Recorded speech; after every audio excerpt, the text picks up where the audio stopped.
Vishwambhara budget అనుకున్న దానికంటే భారీగా పెరుగుతోందా? చిరంజీవి మార్కెట్ను వశిష్ఠ సినిమా సవాల్ చేస్తోందా? సైరాతో ఓసారి భారీ బడ్జెట్ సినిమా చేసి అంచనాలు అందుకోలేకపోయిన మెగాస్టార్ను విశ్వంభర బడ్జెట్ కంగారు పెడుతోందా? 200 కోట్లు చిరంజీవిపై వర్కౌట్ చేయడానికి మేకర్స్ ఎలాంటి స్ట్రాటజీ ఫాలో అవుతున్నారు? ఇదే ఇవాల్టి ఎక్స్క్లూజివ్ స్టోరీ. బాహుబలి వచ్చాక మన నిర్మాతలు బడ్జెట్ గురించి ఆలోచించడం మానేశారు. కేజీఎఫ్, RRR సంచలనాలు చూశాక వద్దన్న 100 కోట్లు పెడుతున్నారు.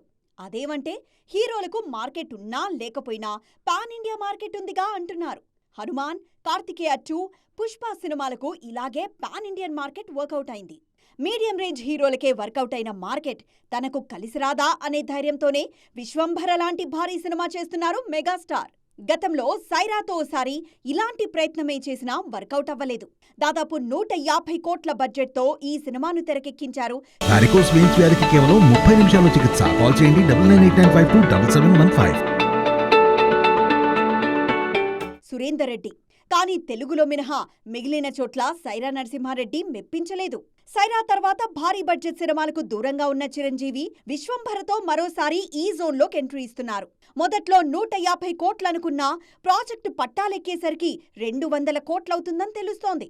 త్రిష మెయిన్ హీరోయిన్ కాగా సురభి, ఈషా చావ్లా, అషికా రంగనాథ్ లాంటి హీరోయిన్లు చిరంజీవి చెల్లెళ్లుగా నటిస్తున్నారు. 200 కోట్ల వరకు బడ్జెట్ అవుతున్నా నిర్మాతలు నిశ్చింతగానే ఉన్నారు. దానికి మొదటి కారణం వాళ్ల కంటెంట్పై నమ్మకం, మరోటి పాన్ ఇండియన్ ప్రాజెక్ట్ కావడం. పైగా సోషియో ఫ్యాంటసీ సినిమాలకు పెద్దపీట వేస్తున్నారు నార్త్ ఆడియన్స్. విశ్వంభరను ముందుకు నడిపించేది ఈ నమ్మకమే. జనవరి 10, 2025న విడుదల కానుంది ఈ చిత్రం. సంక్రాంతి సీజన్ కావడం విశ్వంభరకు మరో అడ్వాంటేజ్.